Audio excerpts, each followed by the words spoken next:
Oh, hello everybody. Welcome to Sunday Night Ghost Stories Extra, because we are on a Wednesday. Oh my goodness me, ladies and gentlemen, it's the middle of the working week yet again. Where does the time go? And I've just noticed that the graphic down there is in the wrong font. So we're going to go to Style.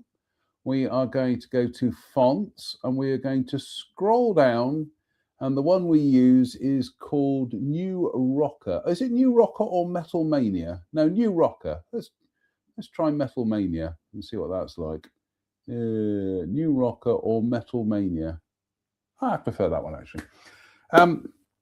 We've got two Reg adventures to talk about at halftime. Here we are in the library tonight. As you can see, we've got the fire on, but we've only got it on for effect because it's moderately warmish tonight. So, but it's been a damp old day. But we'll talk about that at halftime.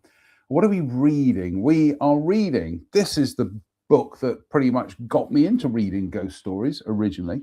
Ghost Stations. True Ghost Stories, which is all about aeroplanes, airfields, and things. Absolutely brilliant book. What are we drinking tonight? We are on a 2-beer strategy tonight. So, what I ended up on the West Somerset Railway this afternoon, I got some Quantock Brewery beers. I got this one, Plastered Pheasant, classic porter. This beer forms part of our roots as a brewery and is still brewed to its original recipe, a classic porter recipe with a deep brown colour, a rich malty aroma rounded off with flavours of coffee and toffee on the palate, hops, Phoenix and Willamette. 4 point... Trying to see what it says now.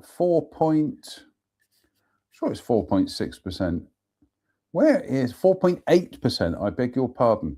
Ingredients: water, hops, malts, malted barley, gluten wheat, gluten, yeast, allergens in bold. Brilliant stuff. What are we washing it down with? Dun, dun, dun, dun, dun, dun, the Western Gold Honey from Lidl. My throat's a little bit creaky today.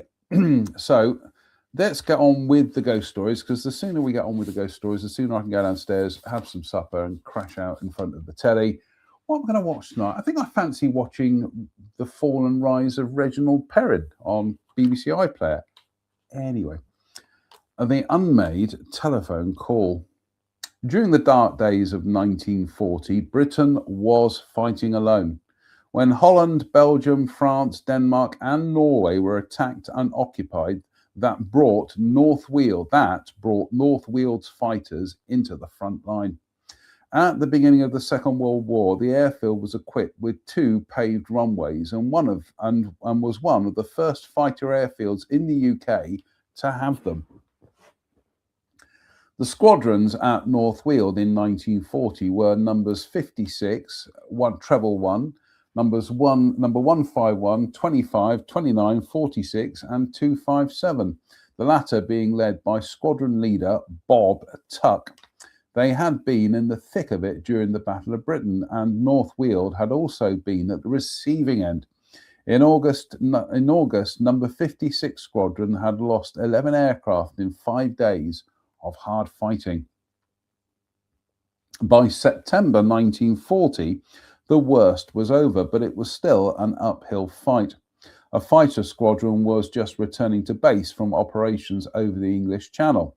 All landed safely except for one Spitfire, which was in a very badly shot-up condition. The crippled Spitfire eventually managed to make it back to the airfield at North Weald. With it being long overdue, the duty air traffic control officer had ordered the usual emergency drills and, over the radio telephone, had instructed the pilot to land just where and how he liked. But there had been no reply, so presumably, as was subsequently proved, the Spitfire's radio had been put out of action by enemy bullets. The fighter swung into some sort of approach and, with wheels up, made a belly landing on the grass at the side of the runway. However, the aircraft struck a dip in the ground and turned over. Seconds later, it burst into flames. The alerted crash crews were soon on the scene and they managed to pull out the pilot with complete disregard for their own lives. The pilot was conscious, but having lost a lot of blood through bullet wounds, was on the point of passing out. He was placed in the ambulance and rushed over to the operations room as he insisted on seeing the controller before being taken to hospital. The wounded fighter pilot was laid gently down onto a settee, and after a quick examination, the squadron doctor decided he could be left for a few minutes and went next door to fetch the senior controller, who was debriefing the other pilots. The squadron doctor had only been gone for a few seconds when there came the sound of heavy footsteps being dragged along the wooden floor, followed by a crash, then a heavy bump. The doctor and senior controller rushed back into the room only to find the fighter pilot slumped on the floor next to the desk.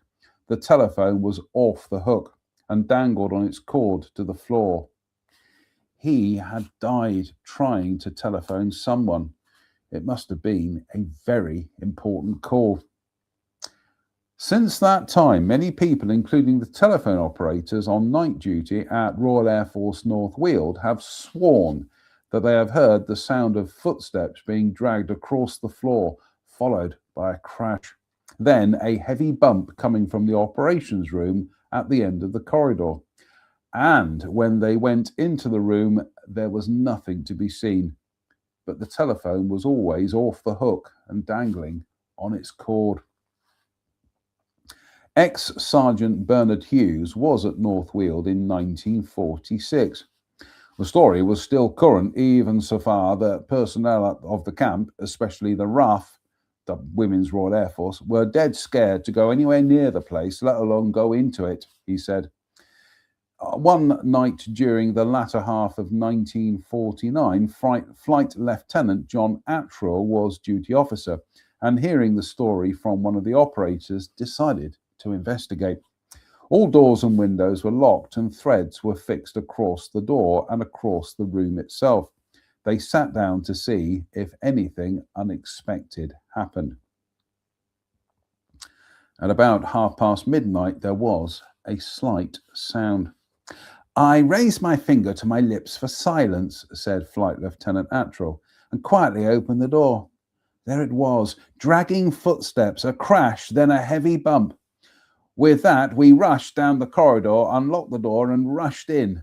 Nothing. All was quiet, but the telephone was off the hook and dangled on its cord to the floor. The last call was still not made. I think that definitely deserves I think we need to get to media assets. That definitely deserves a...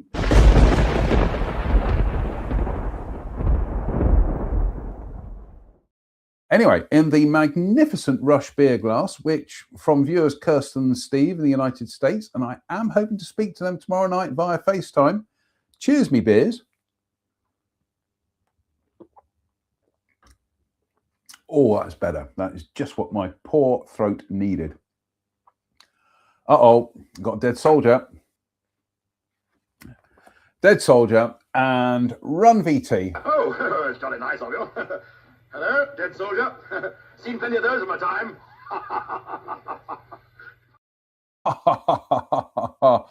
League of Gentlemen, 1960, great film. Right, The Man Who Never Was. 2 weeks after his 21st birthday, David Petrie joined the Royal Air Force Volunteer Reserve in July 1942. After a period in the Middle East, he returned to the UK, and after a week's disembarkation leave, he was posted to Royal Air Force Manston in Kent. RAF Manston was one of 3 Bomber Command emergency landing grounds, the other 2 being Woodbridge in Suffolk and Carnaby in Yorkshire. All three were coastal airfields, specially designed to handle crippled bombers in any kind of situation. With the aid of FIDO, landings could be made in all weather conditions. Manston was also fully equipped with emergency services. FIDO, just to explain for those of you who don't know, was I can't remember what the acronym means, but essentially it was lighting flares down the runway and it would burn fog off. So Sergeant David Petrie arrived at Royal Air Force Manston in April 1944, and he was put in charge of a crash crew section. It was a job that needed a lot of stomach, and within days he was cutting out dead and wounded air crew from shot-up bombers. It was just after D-Day, and Sergeant Petrie was again on duty. One morning, just after 11 a.m., Manston received information that there was a crippled bomber limping home across the channel and trying to make it to the emergency airfield. The message was conveyed to the crash crew, and upon receipt of it, Sergeant Petrie and his crew raced down the special long runway to a point nearest to an estimated crash landing. After a short wait, a Lancaster bomber crash landed with its port undercarriage damaged. Consequently, it skidded across the runway and caught in some wire, I think that should be wire netting, but they've got wife netting here, or perhaps it is wife netting. It skidded across the runway and caught in some wire netting, and it's with its starboard wing high in the air. The port inner was feathered when it crashed, and smoke was coming from the starboard outer engine. The crippled bomber still had its full crew on board, and as the aircraft screeched to a stop, the crew made a hurried exit, and in doing so, the pilot left the engine running. The crash crew were there by the time the bomber halted, and quickly sizing up the situation, Sergeant Petrie decided to eliminate any risk of fire and boarded the aircraft to switch the engine off.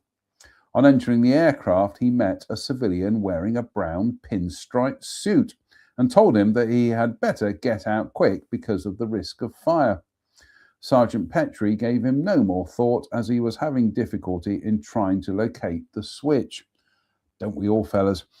The next thing that I knew was that a man leaned across and flicked the engine off, said Sergeant Petrie. After making sure that everything was safe, Sergeant Petrie made his way out of the aircraft as quickly as possible, and as he turned to walk away, saw an elderly RAF sergeant standing near the door of the aircraft. On seeing the sergeant, Sergeant Petrie asked him if he could tell him where the civilian in the brown pinstripe suit had gone, as he would like to thank him for perhaps saving his life. You must be seeing things, replied the sergeant. There are no civilians allowed on this airfield. Sergeant Petrie did not believe him. He had seen him, spoken to him, as he was the only person in the aircraft with him. He had to be the person who switched off the engine. Sergeant Petrie would not take no for an answer, and throughout the day he persistently asked the other sergeant about the civilian. He was repeatedly told, "Forget it, son. There was no one there other than the crew. Only you came out of the Lancaster." After 8 months at RAF Manston, Sergeant Petrie was posted to No. 2 Armoured Car Company, Aden, January 1945 to October 1946, from where he was demobbed.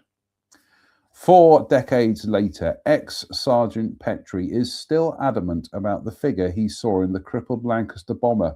Someone switched off the engine, and he knows it was not him. Had he seen his guardian angel? I think that definitely needs a...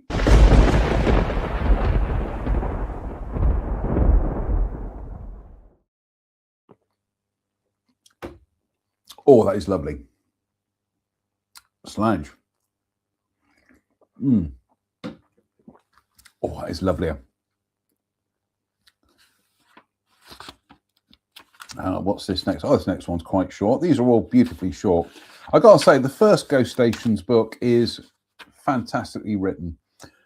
The subsequent ones, less so. They go off on a tangent, and yeah. Anyway, Bomber's Moon. What a dismal welcome. LAC, what is that? Leading aircraft crewman Leading aircraft crewman Drummond looked around at the rain-soaked airfield of Skipton on Swale in Yorkshire. It was early 1946 and Drummond was one of a party of 10 detached from Royal Air Force Catterick to Royal Air Force Skipton on Swale with orders to clean up the camp. Skipton on Swale had opened in late 1942 under No. 4 Group Bomber Command. The Canadians took over in January 1943 and it housed No. 432 Squadron, Royal Canadian Air Force, flying twin-engined Wellingtons. Four-engined Halifax bombers arrived with numbers 433 and 424 squadrons. Both squadrons re-equipped with Lancasters in January 1945. Night after night, the doom-laden bombers lifted off from the runways at Skipton on Swale to attack enemy targets. Many never returned. No. 424 Canadian Squadron flew 3,257 operational sorties and lost 52 aircraft, 32 aircrew killed with 252 missing. No. 433 Canadian Squadron flew 2,316 operational sorties and lost 38 aircraft with 152 killed or presumed dead. After the war, both squadrons disbanded at Skipton on Swale in October 19. After the war, both squadrons disbanded at Skipton on Swale in October 1945, and the station closed down after 3 hectic years. Drummond and his crew moved into one of the dozens of empty billets and they laughed at the cushy number they had landed. But that was soon to change. In their off-duty hours, LAC Drummond and the others had visited the local public houses and on saying where they were stationed, they were informed by the locals that the airfield was haunted. They laughed and took no notice until the night of the first full moon. Drummond left the billet and went to wash and shave in the toilet block. He was on his own and he could not help but feel the eerie strangeness as he crossed the open ground to the toilet block. All was strangely silent and still shadows drifted across the moon in a ghostly manner. It was a bomber's moon. Only a few months ago, air crews had waved to the moon as they took off from the airfield, and some were thankful for a bomber's moon, for it gave them a chance to see the enemy night fighters. Drummond entered the toilet block and closed the door behind him. He glanced round the empty building and noticed that all the toilet doors were closed, but he had a feeling he was not alone. Shrugging his shoulders, he opened his toilet bag and started to shave. As I lathered my face, I noticed through the mirror that the toilet block door was slowly opening, and I turned to see who was coming in. He said, "The door opened fully, but no one entered. Then I felt a slight breeze past me, and then suddenly 3 toilet doors opened and closed with a bang." For a few seconds, Drummond stood spellbound, probably at the voice I've given him, looking first at the open toilet block door and then to the toilet doors. He rubbed his eyes to see if he was dreaming, but the wide open door told him he was not. With that, he gathered up his shaving kit and ran back to the billet. At first, he thought that it was his mates having a joke, but they had not left their billet. "Well," said Drummond, "either somebody was messing about or the place is haunted, as they say. Anyway, I don't like it." I'm going to have a quick swig of beer because my throat's a bit... That was better. Later that night, LAC Drummond and Corporal Robinson were on night patrol on foot around the airfield, and as they passed the large hangar, they heard sounds like someone crying. Then a man's voice moaning as if in great pain. Both men stopped and looked at each other. The full moon lit up the airfield and the hangar stood out in the moonlight. A deathly silence fell over the airfield, and the crying and moaning started again. Let's look inside the hangar, said Drummond, and with that both men entered the hangar. As they did so, they heard more voices. Drummond switched on some lights and shouted, "Anybody there?" With that, the voices stopped. They searched every inch of the hangar, but found nothing. Standing in the doorway, they had a feeling of being watched, and they felt uneasy. "Let's go," said Drummond, and as they stepped out from the hangar, shadows drifted across the moon. For both men, it was too much, and they made it back to their billet in double quick time. Over the next few weeks, there were many more ghostly happenings with a full build-up. Over the next few weeks, there were many more ghostly happenings with a build-up to the full moon when, again, many sounds were heard. Duty at Skipton-on-Swale proved too much of an ordeal for 4 airmen, and they deserted because they could not stand the ghostly atmosphere. Drummond was very relieved to end his stay at Skipton-on-Swale airfield and glad to get back to RAF Catterick for a good night's sleep. Had Drummond felt the presence of phantom crews preparing for an operational sortie? Was it a bomber's moon, and had it brought out the ghost crews? I think that does deserve a...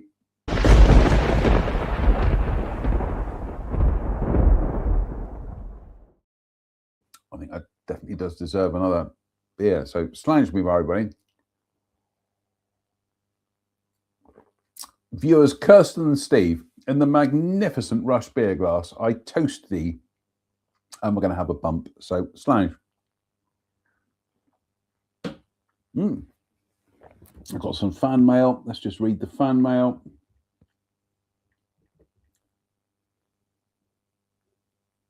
Oh my goodness me, I can't read that out. That's shocking. The ghost of RAF Wittering. With the tide turning in favour of the Allies, there was a build-up of aircraft on many airfields, and soldiers were sent to guard them. Private Easters with the Leicestershire Regiment was detailed aircraft guard duty. They were posted to Royal Air Force Wittering, which was a few miles south of Stamford by the main A1 road. RAF Wittering was a First World War site which was further developed during 1924 and opened as a training station with a central flying school. At the outbreak of war, it was replaced by Number 11 Flying Training School, and the customary 2 fighter squadrons took up residence. The airfield was too far north to become involved in the Battle of Britain, but it played a major part in the defence of the Midlands. For the next few years, there were always 3 or more fighter squadrons in attendance, and many enemy aircraft were destroyed. During 1943, the station housed P-38 Lightnings and P-51 Mustangs of Number 55 Fighter Squadron, United States Army Air Force. Just going to say, small thing here, P-38, it should be P-38 and P-51 Mustang. I know, because I write about aircraft in my day job. So anyway, here we go. So during 1943, the station housed P-38 Lightnings and P-51 Mustangs of Number 55 Fighter Squadron, United States Army Air Force. When the Air Fighting Development Unit arrived, there were many types of aircraft, and in addition to the Royal Air Force, the Royal Navy was also attached with their Fulmar, Barracudas and Seafires. One August night in 1944, Private Easters was on guard duty on D Dispersal. It was about 8 p.m. and a beautiful clear evening. He was enjoying a smoke after the NAFI van had been. I know I should not have been smoking, he said. Anyway, I was just taking a last drag of my cigarette when suddenly I heard a swishing sound, like the sound of a shell going through the air. I looked up and saw this phantom bomber coming across the runway. It was only about 30 feet high and it was headed straight towards the control tower. Private Easters was rooted to the ground. He was puzzled because it made only a swishing sound, no engine noise, and even more bewildered when the phantom bomber just disappeared before his eyes. Just disappeared in front of his eyes. Later, he learned that a bomber returning from a bombing mission in the early days of the war had crashed into the control tower. There were no survivors. In the early 1970s, Flight Lieutenant Len Devonshire was posted to RAF Wittering as an air traffic controller. The station was now the home of the Harrier, with number 1 squadron and hunters with numbers 45 and 58 squadrons. One November night, Flight Lieutenant Devonshire was on duty in the control tower with a WAF duty officer. She had just made them both a cup of coffee when suddenly they looked at each other in amazement as they heard footsteps coming up the stairs. For security reasons, the door into the control tower and ops block is always locked, so they were very alarmed to hear footsteps. She told me off for not locking the door. She told me off for not locking the outside door properly, recalls Devonshire. And we both went to the landing to see who it was who had got into the control tower building. A man in World War II style flying suit, fur-lined boots and leather helmet was coming up the stairs. They both stood petrified, unable to speak, and could not believe what they were seeing.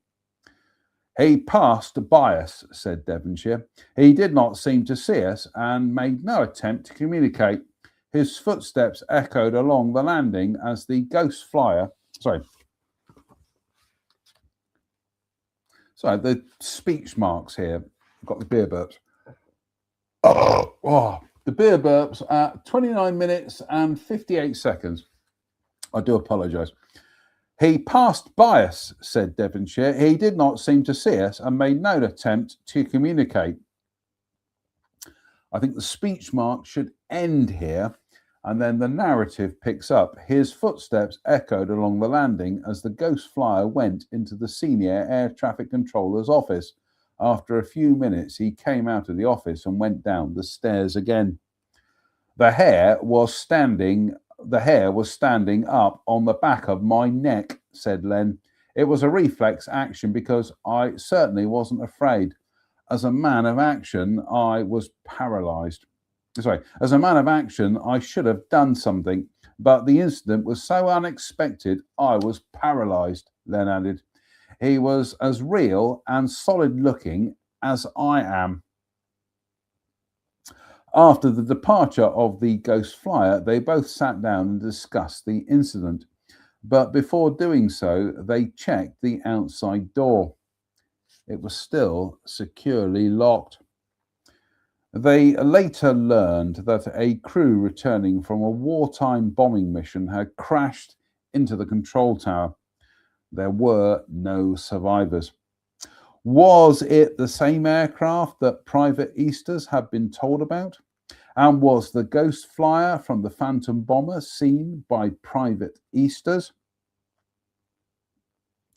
I'm sure that the ghost we both saw in the control tower was part of that crew, said Devonshire.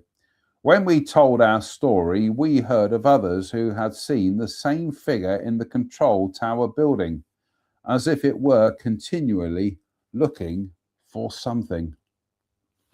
That definitely deserves a...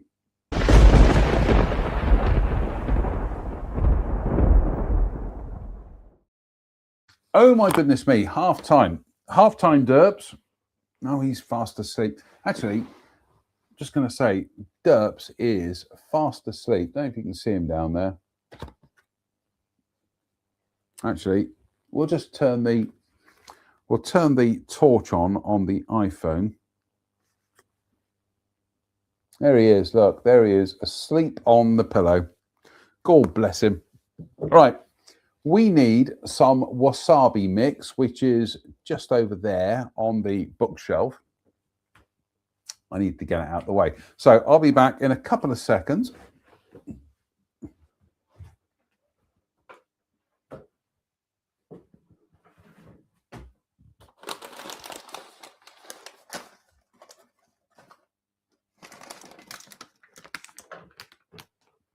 Oh, that's better.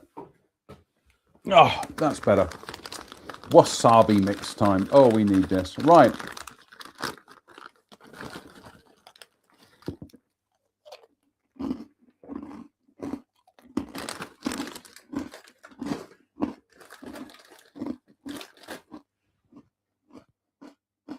Oh, that's better. Right.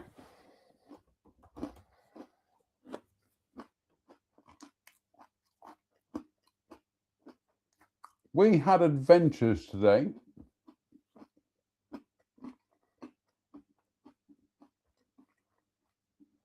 And I'm just going to bring up the the images today.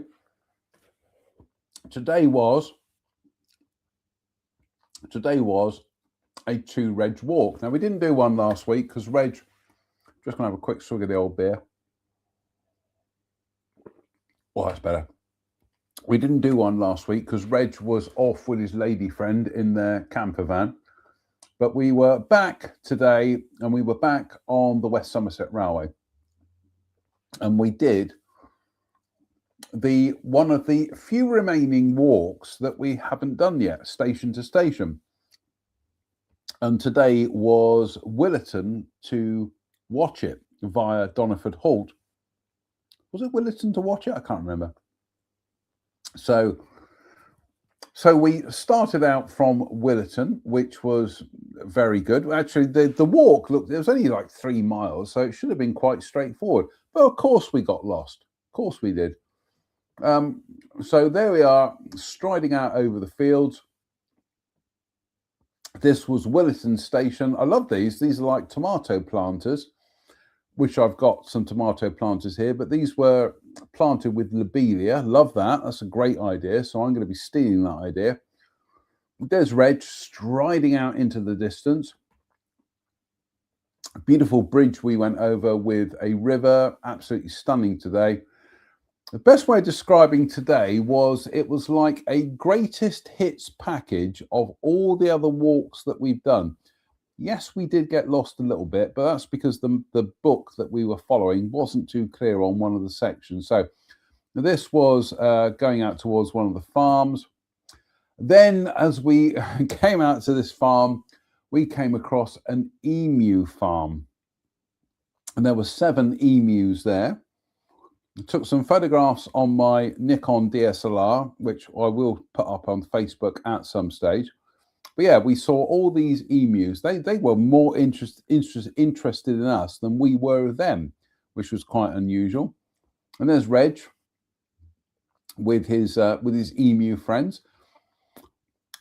They just reminded me so much of the Gallimimus from Jurassic Park, and I can understand why people, scientists have said that birds are descendants from dinosaurs, because yeah, these honestly, they just look like the Gallimimus from Jurassic Park. So anyway, there we go. And there's Reg striding across the not the Quantocks, heading out towards the sea there. Another beautiful bit of landscape there, absolutely fabulous today. Then we went through a field of corn. And this is where pretty much we hadn't got lost yet, and that was brilliant. Then we came across these different kinds of poppies, absolutely fabulous. This, look at that, isn't that a beauty? Absolutely stunning. That apparently is an opium poppy. Ooh. And more poppies with bees. There were 2 bees inside that poppy there. This is why I like growing poppies as well, because they are so good for wildlife and pollinators. So Reg and I made a Reg and I made a kind of like a silent agreement that we will both grow more poppies next time. There's Reg next to a sign that says polite notice, elderly people crossing, and can't really see what that is, and vehicles turning, thank you. He didn't see the bit about elderly people, so that was a bit cruel on my part. Lovely river that we came across at Doniford, where we met a man who said that he saw so many kingfishers in the area. Of course, we didn't see one today, but this lovely chap recited for us a poem he'd written for a blind woman about kingfishers, and Reg and I both thought it was brilliant. So that was nice.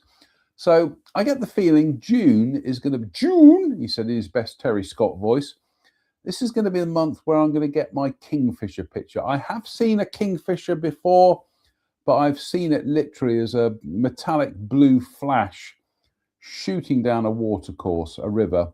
So I think this month is the month I'm going to get my perfect kingfisher photograph. Fingers crossed, folks. And there is yet more rivers, absolutely stunning. Then finally, we got to the path that leads down onto the beach. And I'll show you the next picture, gives you an idea of how steep that path was. But it's brilliant. We love this. And I've done this walk before. I did it about 3-4 years ago, pre-op. But yeah, this takes us to Watchet. And there we are on the beach, heading towards Watchet in the distance. When we are, there's some limpets and on the rocks and everything. It's just brilliant, honestly. And in the distance there, you might be able to make out the path that we have to go up to get to Watchet, which I think is the next picture. Oh no, there we go. There was a very clean beach, but the only litter that we came across were a couple of tires that had washed up from somewhere. There were like 3 tires on the beach. Most bizarre, but anyway.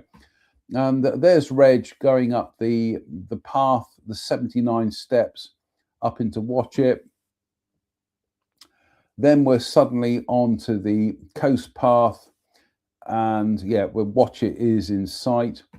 And there we are with one of the trains going past, heading into Watchet. Honestly, brilliant. That's the old radio station. Fabulous. Like I say, it's like a greatest hits package, this. When you get to Watchet, there is the statue of the Ancient Mariner as encapsulated by Samuel Coleridge Taylor in Taylor Coleridge or Coleridge Taylor. Rhyme of the Ancient Mariner. Also a brilliant Iron Maiden song from 1984 from their Power Slave album. So hear the rhyme of the Ancient Mariner. See his eyes, he stops one of 3. Mesmerizes one of the wedding guests. Stay and listen to the nightmares of the sea. And there's Reg looking quite thoughtful on the train. At least he's looking well. He's filled out a bit over the last couple of months since he stopped his chemo. So good news. And then we stopped off at the Jubilee Tea Rooms in Minehead. Reg had a cheese and onion toastie with salad. I had a bowl of chips. He gave me half of his. He couldn't eat the whole cheese and onion toastie, so he gave me half of one of his. And I gave him some of my chips. Chips were lovely, by the way. A decorated post box in Minehead. And again, this was today. As we were coming back to Bishop's Lydeard, we both commented today on the sheer number of oxeye daisies that we were seeing everywhere. Now, my friend Laura has also been growing oxeye daisies. I've got some seeds that I've sown, but these just self-seed everywhere. But just brilliant. And certainly the last couple of years when Reg and I have done the West Somerset Railway, we have never seen this level of profusion of oxeye daisies. So it's quite interesting how the flora and fauna changes and adapts down the years. But I love this. I love oxeye daisies. Anyway, that was today's walk, just over 3 miles from Willerton through to Doniford and then Watchet. And that's us back on the walk again. So What the beer burps again, do apologise. So it was a brilliant walk today. What we're going to do the next time we go down on the West Somerset Railway, actually we might go to Dunster, because Dunster's quite nice. You can walk around the castle.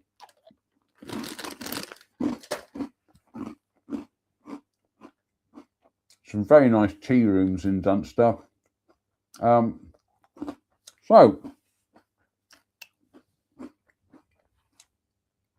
that won't be for a couple of weeks. But absolutely brilliant. We didn't, like I say, we didn't do we didn't do a walk last week. So we'll be back on the West Somerset Railway today. Fabulous. Really enjoyed ourselves. Thank you, Reg. Do appreciate it. So we've done the Ghost of RAF Wittering. Let's have another quick swig of the old beer. Slange.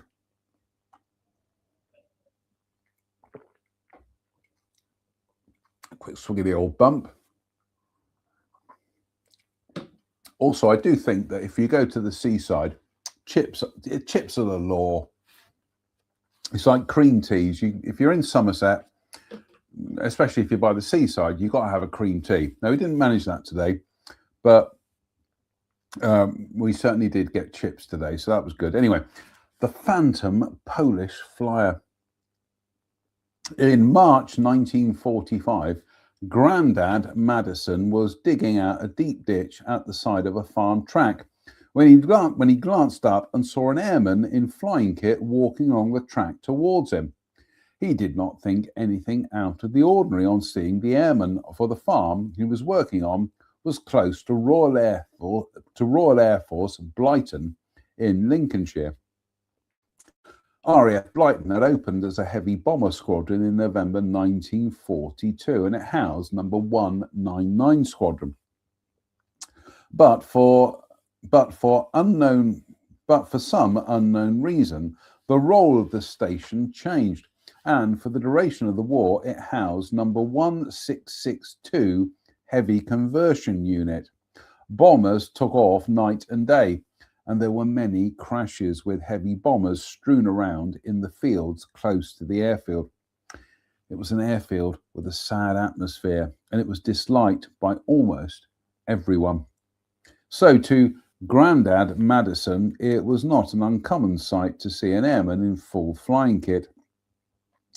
Assuming he was a survivor who had perhaps bailed out from a crippled bomber, he shouted to the airman, "Do you need any help?" The airman turned his head towards Mr. Madison, and his mouth opened and shut as though speaking, but no sound was heard. Thinking that the airman must be dazed and in shock, Grandad climbed out of the ditch and onto the track. In doing so, he ducked his head and lost sight of the airman for a few seconds, and when he stood up on the track, the airman was nowhere to be seen. Mr. Madison was very puzzled, and he searched the ditches and fields close at hand, but could find no trace of the airman. By now, Mr. Madison was quite disturbed, and he went to the farmhouse and told the farmer what he had seen. Mr. Madison was adamant that he had seen an airman in full flying kit. Mr. Madison was so adamant that he had seen an airman in full flying kit that the farmer contacted RAF Blyton, but they said that none of their aircraft were missing on that day. However, an RAF officer came to see Mr. Madison, and he described the mystery flyer to him. But that was the last Mr. Madison heard about it, and he never saw the airman again. In 1967, year I was born, in 1967, the remains of a bomber fuselage with 5 Polish airmen's bodies was recovered whilst dredging a deep, wide drain between the farm and the River Trent. The wings and tail had snapped off, the fuselage had sunk, and the water had continued to flow through the shattered fuselage for over 20 years, until the drain was dredged for the first time since the war. At the inquest, a Polish airman came from London and produced the station logbook for RAF Blyton. It showed that on a certain date, this aircraft had taken off with 5 Polish airmen in it. Their bodies were later buried in the Polish cemetery at Newark. It turned out that the track where Grandad Madison saw the mystery flyer was in a straight line between the point where the aircraft crashed and RAF Blyton. And the mystery flyer was walking towards the aerodrome. I think that definitely deserves a...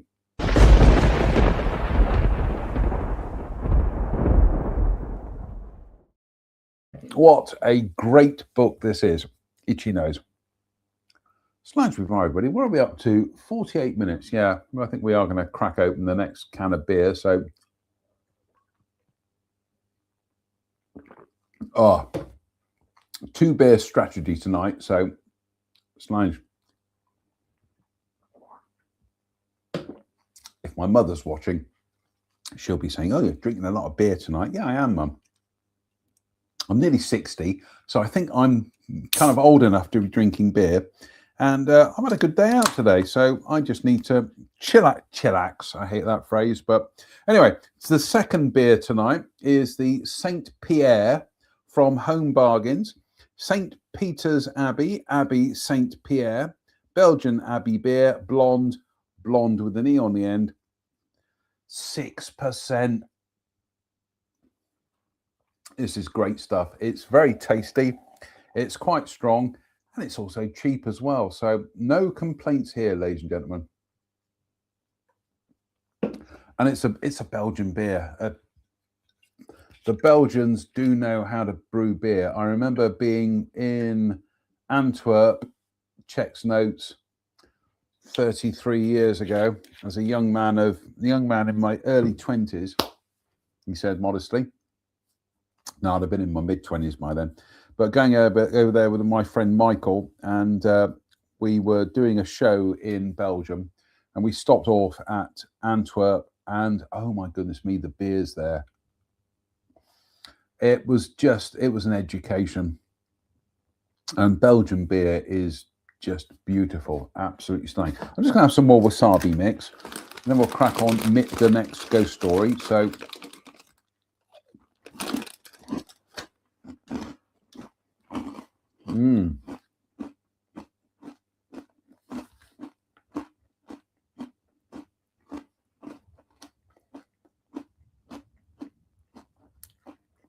Here we go. What do you on? Whoops, Daisy. Part of my book's falling apart here. What did you do on Wednesday night? I tuned in to watch Sunday Night Ghost Stories Extra on a Wednesday. But instead of reading ghost stories, all he did was nosh his face with wasabi mix from Lidl. So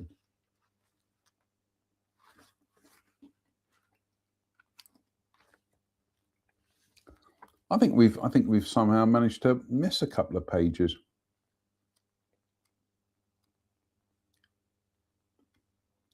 I think we have actually. I think we've managed to.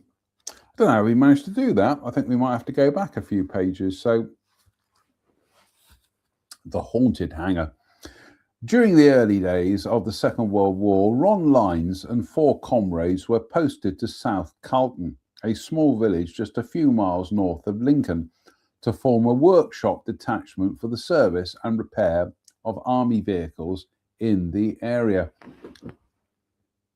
They were a small detachment from the Royal Army Service Corps, and Ron Lines' trade was an electrical artificer in army workshops. On arrival at South Carlton, they found that their workshop and billet was an old First World War hangar with a long winding drive bordered with rhododendron bushes winding out at the roadway. South Carlton Aerodrome was constructed between the Ermine Street and B1398 roads immediately to the north of Halifax Wood and it opened in November 1916. Throughout the war, it housed training units with a variety of aeroplanes, and there were many fatal crashes. The steep Lincoln Cliff was a favourite location with the planners of World War I aerodromes, for they could make use of the prevailing southwesterly wind. South Carlton was closed in 1920 and the site reverted to agricultural use after it was vacated by the Royal Air Force. Many of the buildings were used by the local farmer, but many were pulled down, including some of the seven permanent and Bessonneau hangars. However, there should be one hangar. However, one hangar remained in fair condition at the start of the Second World War, and it was to this hangar that Ron Lines and his comrades were posted. On entering the hangar, they found an area of about 90 square feet partitioned off in one corner with corrugated sheeting about 20 feet high, which was to be their workshop. Another section became the stores, and finally a separate area was to be their sleeping quarters. Soon after the five of them had settled in, they realized that there was something strange about the hangar and the derelict buildings of the old South Carlton Aerodrome. Almost every time we returned to our billet after an evening out, we would hear footsteps on the gravel path as we approached the drive, followed by the sound of someone brushing past the bushes quite clearly, said Ron Lines. This was experienced by all of them. At first they thought it was intruders or courting couples, but after investigating, they never found anyone. As time went by, they became convinced about the strangeness of the old World War I aerodrome. The place was haunted, and one night we had proof of this when I clearly saw a ghost, said Ron Lines.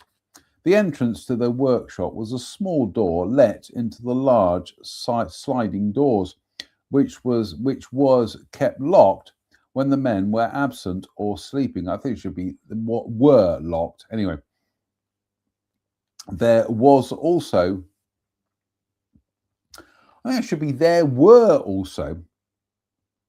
there were also two large drop-open windows, the beer burps again, which were about 10 feet from the ground. And they were always kept closed. There was a pedestrian door at the rear into the vast empty hangar, which was also kept locked. Night after night, as they lay in their beds, they could all clearly hear footsteps on the concrete floor of the empty hangar. Each time they would get up to investigate, but they never found anyone. One night, just after going to bed, the others had already dropped off to sleep. I heard the thumb latch on the small door click several times, Ron Lines recalls. I thought someone was trying to break in. Then I heard the large sliding doors as though being forced sideways, but I knew these were also locked. Then, after a few seconds, I heard one of the high windows drop open, bearing in mind these were over 10 feet above the ground. I lay listening. There was an eerie silence, followed by a thud, as if someone had jumped down into the workshop. Then, without hesitation, the footsteps strode smartly, as you would hear on the parade ground, across the workshop to the billet door. A misty, blurred figure walked smartly to the foot of the bed next to me and turned and looked straight down at the face of Jock, who was sleeping there. I shouted, "Jock, put the light on, quick!" We both sat up in bed, but the apparition had vanished. Ron added, It was my instant opinion that it was a military person because of the smartness of step and smart about turn at the foot of the bed, remembering that the phantom figure actually walked past the head of Jock's bed as it came through the door. Read it again. Ron added, it was my instant opinion that it was a military person because of the smartness of step and smart about turn at the foot of the bed, remembering that the phantom figure actually walked past the head of Jock's bed as it came through the door. I think we will have one.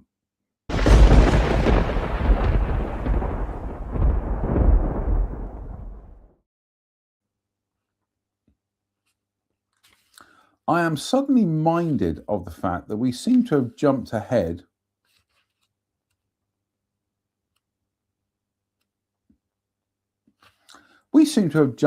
quite a lot here, actually.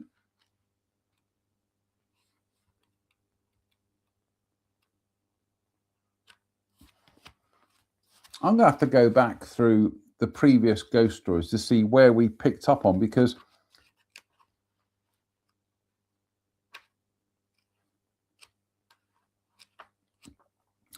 I've just suddenly realised that Ghosts of RAF Waltham, Ghosts of RAF Leeming,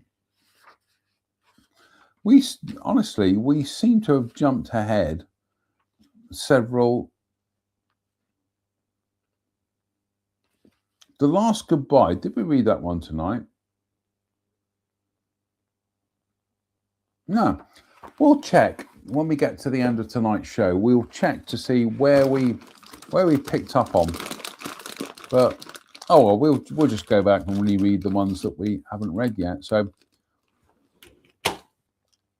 that, ladies and gentlemen, is the wasabi mix. Oh my goodness me.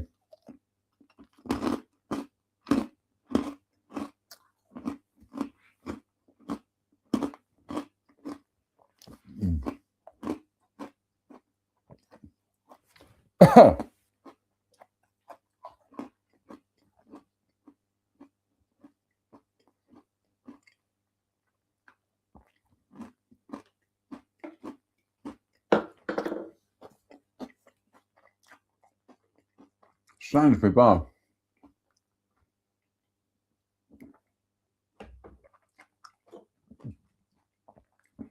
Uh-oh. For the second time tonight, Dead Soldier and Run BT. Oh, it's jolly nice of you. Hello, Dead Soldier. Seen plenty of those in my time. We're going to have some more wasabi mix.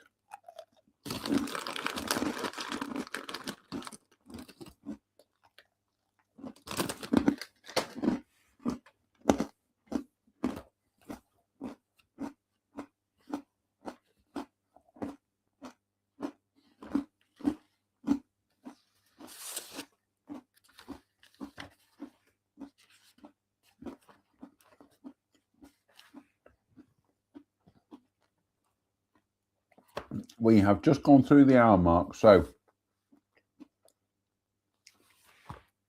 you know, we're going to have another swig of beer, so my throat's a bit dry.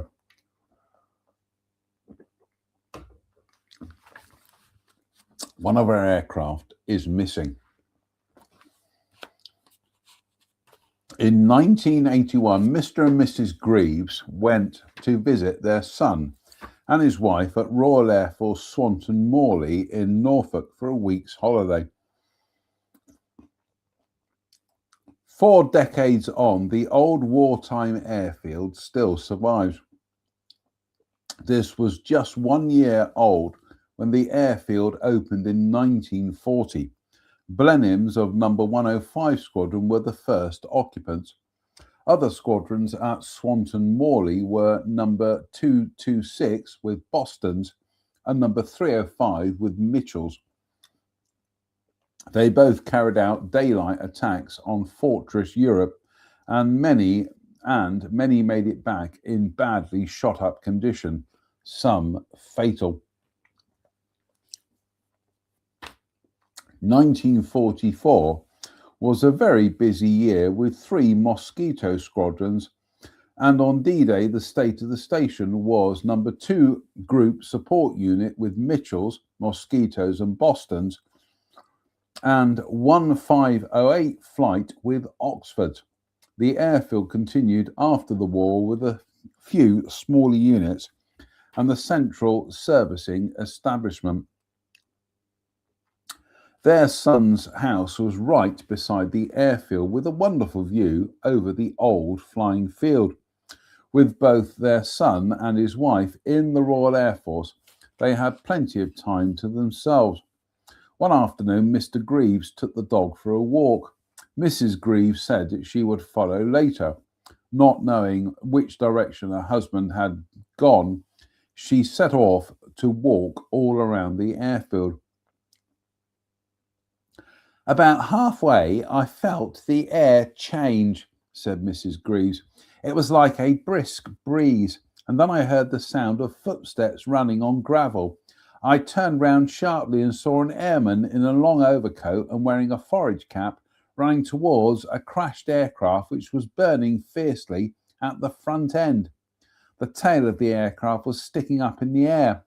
The airman was some way off the burning aircraft, and after about 60 seconds, both airman and burning aircraft vanished.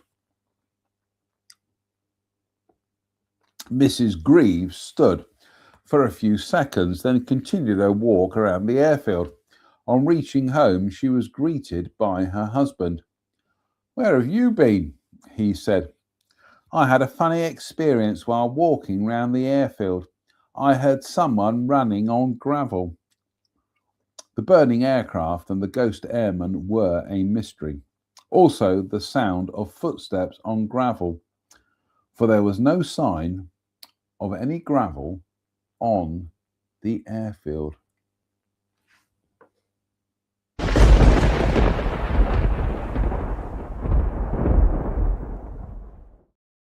We have now gone through the hour mark. What are we up to now? Hour and 4 minutes. Yeah, I think we'll have a bit more of the old beer bump, and then we're going to have some supper and some Reggie Perrin, I think, tonight. So,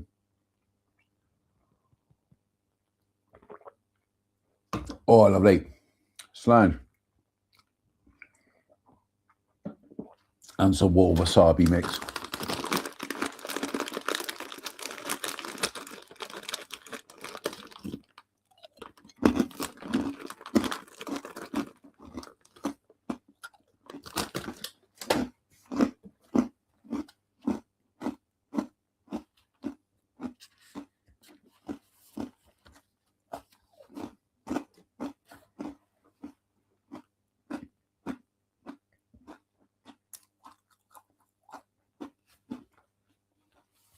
Do apologise, folks.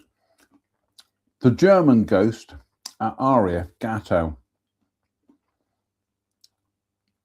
In 1968, Sergeant Dennis O'Driscoll was posted to Royal Air Force Gatow, Germany, West Germany, and while awaiting his family to join him, he lived in at the sergeant's mess.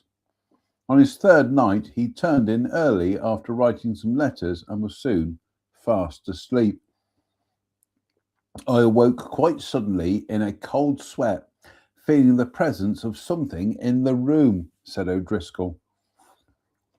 Looking down to the foot of the bed, I saw this huge German airman in blue-grey greatcoat just standing and gazing down at the bed. I jumped out of bed and put the light on, only to find no one there. Sergeant O'Driscoll was very puzzled, for he had both felt and seen the ghostly German airman. After plucking up courage, he switched off the light and returned back to his bed. Though I could not see anything, I felt a strange presence there, he said, and I could not sleep with the light off. O'Driscoll added, on that particular night, I had not been in the bar, nor had I been to the cinema, nor had I read a book related to war stories. It turned out that some very odd things had happened at Gatow, and when O'Driscoll told others what he had seen, he found out that many people on the camp had seen the ghost of a German airman in a greatcoat.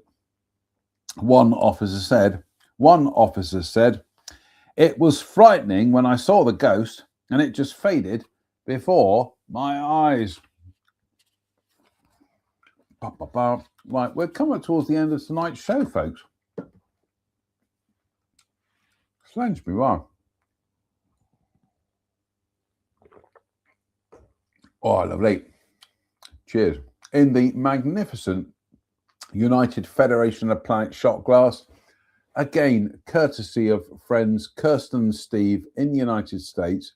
God bless you. Look forward to FaceTime you tomorrow night. So, God bless you. Oh, lovely. Trying to work out where we've gone wrong with these stories. How we managed to miss some out. Anyway, the legless ghost of RAF Gütersloh. Oh, the beer burps. Do apologise, folks.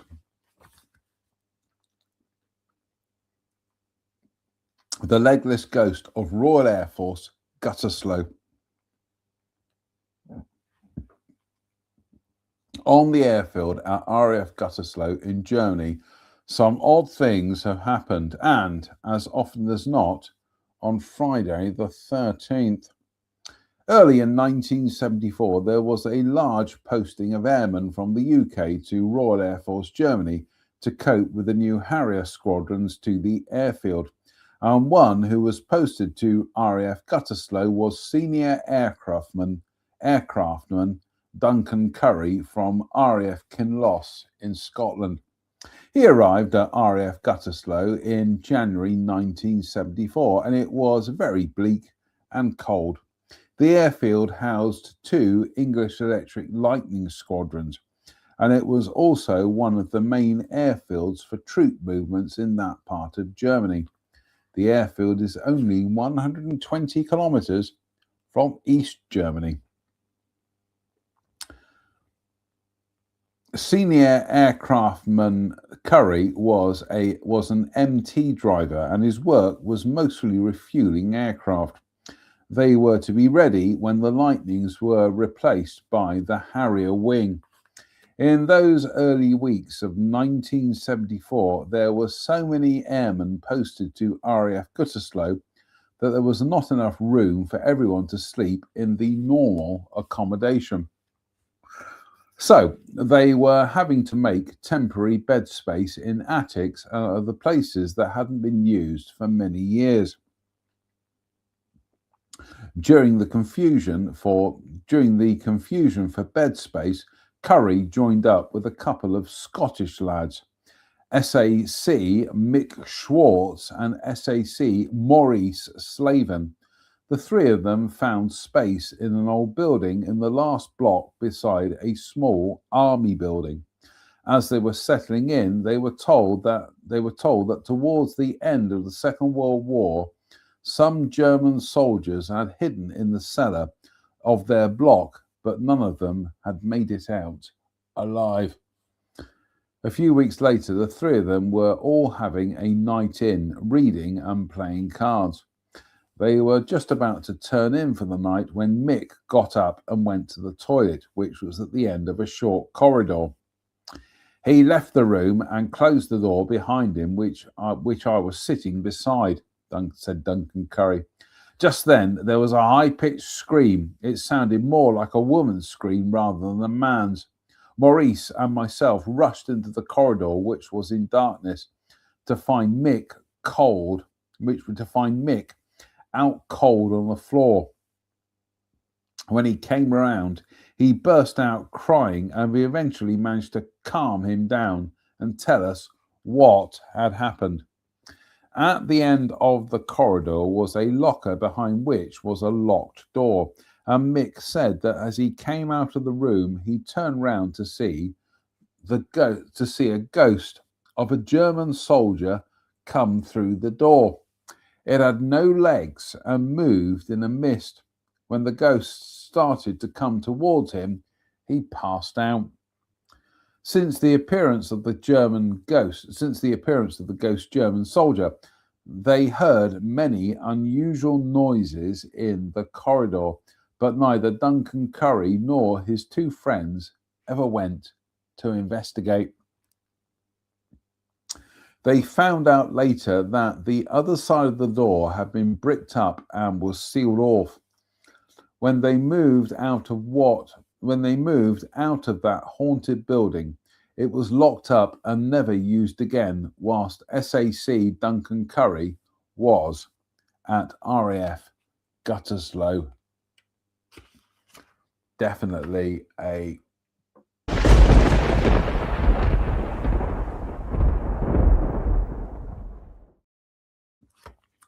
I think we've come towards the end of the show tonight, folks. I am absolutely knackered.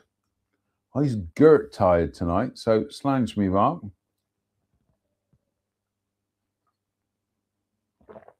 Oh, lovely. Cheers. Oh, got some fan mail here. And it's raining outside. That was the thing today. When we were driving down the motorway, it was absolutely filthy on the M5. Then when we got off at junction 25 at Taunton and started headed towards Bishop's Lydeard, the weather started to clear up. By the time we got to Bishop's Lydeard, it was lovely. It was nice and clear. And yeah, absolutely bizarre. So anyway, last for tonight before we go downstairs and have some supper and watch some Reginald Perrin, I think. Oh, God, this blessed book has fallen apart again. Honestly, I bought this book 36 years ago. Pages are falling apart out of it. Anyway, Guardian Spirit. Bryce and Powell walked slowly from the guard room towards the top hangar on A site at Royal Air Force Brize Norton in Oxfordshire. It was the 25th of November 1941 and a cold, black morning. The airfield had only been open a few years and it first housed number two Flying Training School. It remained a flying training station after the outbreak of war, and it also housed number 6 Maintenance Unit. This was a 41 group unit housed in the southeast corner of the airfield, with a few buildings which included lamella hangars. These hangars were grass covered with no windows, and it was to one of these hangars that Bryce and Powell headed. It was about 07:20 hours by the time they reached the hangar side door, unlocked it and stepped inside. Instantly, both men felt as if they had stepped into another world. And Bryce was aware of a large beam of light some 4 to 6 feet high, where one would expect absolute blackness. It was uncanny, but there was no feeling of fear. Within about 10 seconds, Powell had found the main switch, only a few yards from the floor, and banged it on. Try again. Banged it on. Immediately, all the hangar lights came on, and in doing so, the apparition disappeared. Powell called out, "Did you see that ghost?" At that time, Bryce had been looking directly over a Defiant, the tail facing him from the hangar. So the tail facing him for the hangar was full of Defiants, all sprayed black and with many patches over bullet holes. The Bolton Paul Defiant had a single Merlin engine and a crew of 2, and its armament of 4 34.30 3-inch guns in a single power-operated turret just behind the pilot. They were used for night fighter patrols and had a maximum speed of 304 miles an hour at 17,000 feet and a service ceiling of 30,000 feet. God, it's like a game of top trumps, this. Bryce was drawn like a magnet towards the aircraft over which had been the beam of light, and as an electrician by trade, made an immediate investigation to see if anything was switched on inside the aircraft, but found nothing. However, while checking the aircraft, he got a warm feeling of protection, and even when he caught his hand in his hurry to check out the aircraft, he had no cut or felt no pain. He jumped from the wing and stared at the Defiant. The aircraft number was to be forever imprinted in his mind. It was N3312. And later, when he saw the aircraft being towed out of the hangar, he again caught that warm feeling of confidence that the aircraft would be safe and protect its crew. A quick swig of the old beer.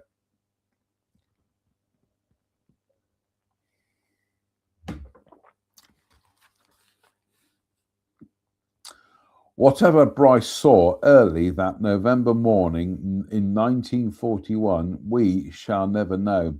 He was right about that feeling of protection. Defiant N3312 was delivered to the Royal Air Force at number 6 MU maintenance unit on the 6th of November 1940. On November the 25th, 1940, it was allocated to number 255 Squadron, which had just formed at Curtin in Lindsey, in Lincolnshire. In the early days, the squadron also operated from Hibaldstow, and there were a great deal of accidents as the squadron took on a night fighter role with its Defiant. Just add the missing pages here a second.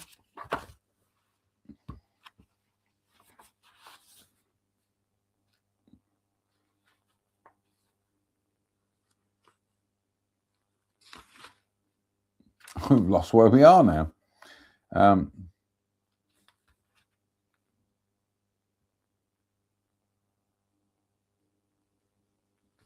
I completely lost where we are.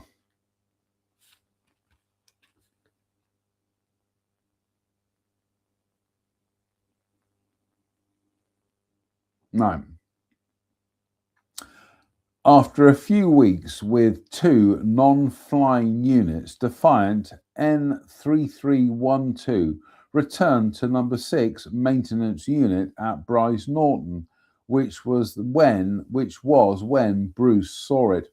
It then went to number 256 Squadron, and on the 4th of May 1942 to number 288 Squadron. It flew many sorties, and on the 15th of January 1943, it was involved in a slight accident, but the aircraft absorbed the impact and its crew came to no harm. They stepped safely from the crippled aircraft. Defiant N3312 was repaired at number 10 maintenance unit, but at some stage in this repair work, it was converted to a target tug configuration and was not reallocated to a unit until the 7th of January 1945, when it went from RAF Worthy Down.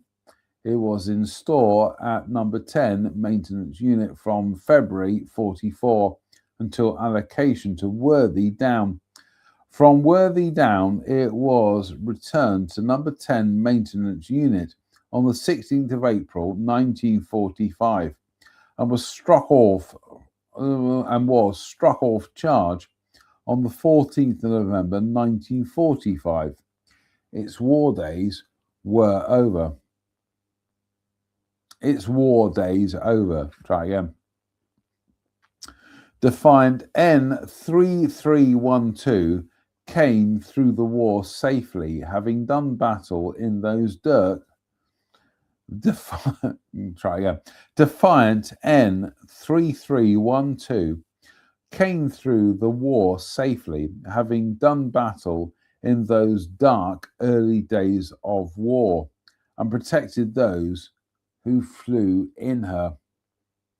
Had Bryce seen a guardian spirit over N3312 that cold, dark morning in November 1941? That definitely deserves a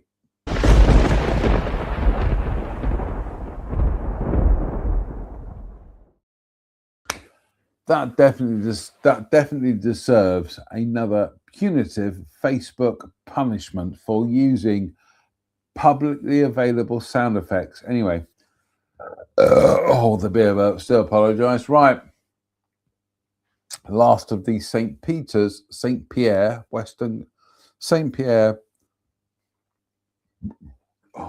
blonde beer. There we go.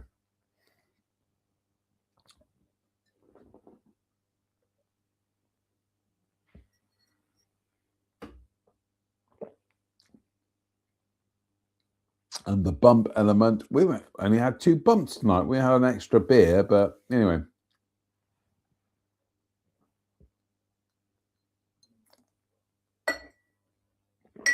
Oh, lovely. Right. That's it for tonight, folks. You had your money's worth. Fingers crossed, we'll be back for Sunday Night Ghost Stories Extra on a Friday, end of the working week, folks. But until then, as ever, it behoves me to say thank you for watching. Why? Why not? What else are you going to do on a Wednesday evening and watch a confused man from Dudley with holes in his head, drink ghost stories, and read alcohol? Come on, folks, you can do better. I can't. I'm locked into this tragic existence. Anyway, thank you for today, Reg. Thank you, everybody, for watching. We will see you again very, very soon. So until then, stay safe, stay out of trouble, and please don't have nightmares. Good night.